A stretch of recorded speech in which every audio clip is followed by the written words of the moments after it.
Hello beautiful souls, I welcome you to my channel. Do you all know there is a stage of love so deep that even Krishna melted?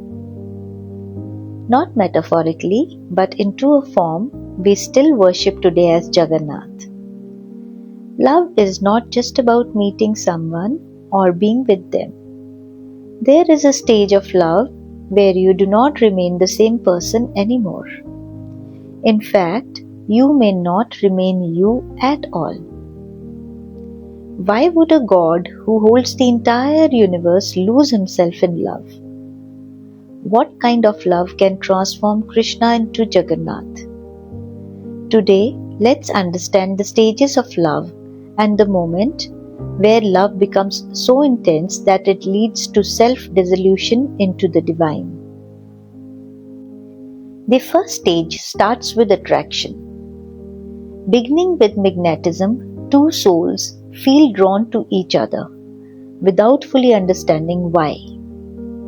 Love begins as a pull you cannot explain. It feels like destiny, familiarity, or sometimes curiosity. But spiritually, this is the soul recognizing a mirror or a catalyst. It is not yet love. It is just a doorway to it. Then comes the emotional awakening.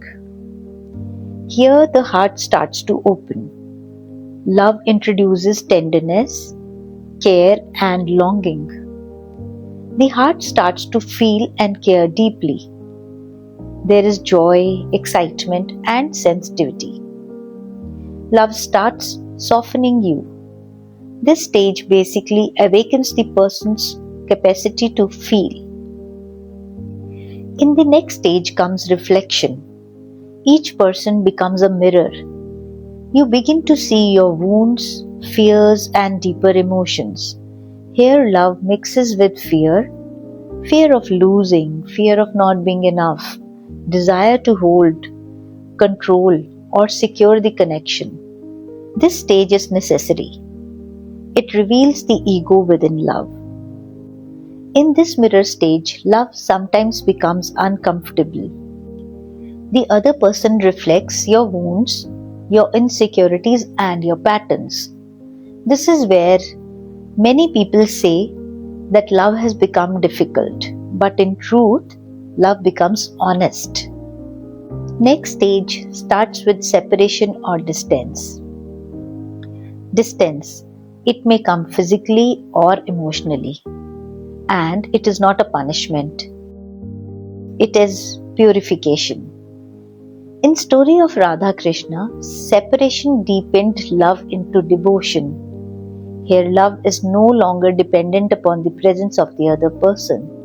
It becomes inner experience. Many sacred love stories include distance. Distance intensifies love and reveals its depth. After separation comes surrender. You let go of the control. This is a turning point. You stop asking, what will I get? And start feeling, let this love exist even if I cannot control it. Ego begins to loosen. Love becomes less possessive and more sacred. At this stage, love melts identity. The lover no longer asks, what do I receive? Instead, they ask, how can I honor this love? It is a very rare stage. Here, the I starts dissolving. You are no longer just a love. You become love itself. This is what happened to Krishna when he experienced the depth of Radha's love. The emotion became so intense that identity could not hold it. This stage is generally known as the Jagannath stage, the divine love. According to a beautiful spiritual interpretation, when Krishna heard the depth of Radha's love and the gopis describing her devotion, he was overwhelmed. The emotion was so intense that his form melted in divine ecstasy. His limbs withdrew. His eyes widened in spiritual absorption. That form is remembered as Jagannath. This symbolizes love so pure that the self dissolves. It is love beyond identity, beyond roles, and beyond the physical. Only pure emotions, pure devotion, and pure presence remain. Love moves from desire to devotion. It is no longer about possession. It becomes reverence. Love is no longer about two people. It becomes a spiritual path, and you begin to honor the connection. You respect it, protect it, and feel gratitude for it. This is Bhakti, the sacred love. The Jagannath stage teaches us that love can transform the lover into something larger than the self. The ultimate stage of love is divine surrender. True love does not just touch the heart, it melts the self. At the highest stage comes the union. There is no you and me, there is only love. This is the union of awareness and energy, lover and beloved, self and divine. It is the same union as Shiva and Shakti. There is also a spiritual perspective through which these stages of love can be understood. This journey is often described as a twin flame connection, wherein it is a mirror that awakens the soul. In the beginning, the connection may feel magnetic and overwhelming, but as the journey unfolds, it brings purification, emotional growth, and deep transformation. Two souls recognize each other. Then come the stages of challenge, distance, and inner awakening. The purpose of this journey is not possession, but evolution. It gradually teaches unconditional love, love that does not control, demand, or chase. In its highest form, twin flame love moves beyond attachment and becomes devotion. And when love reaches that depth, it is no longer about two individuals. It becomes divine consciousness itself. It becomes divine presence that united Radha and Krishna beyond time and forms.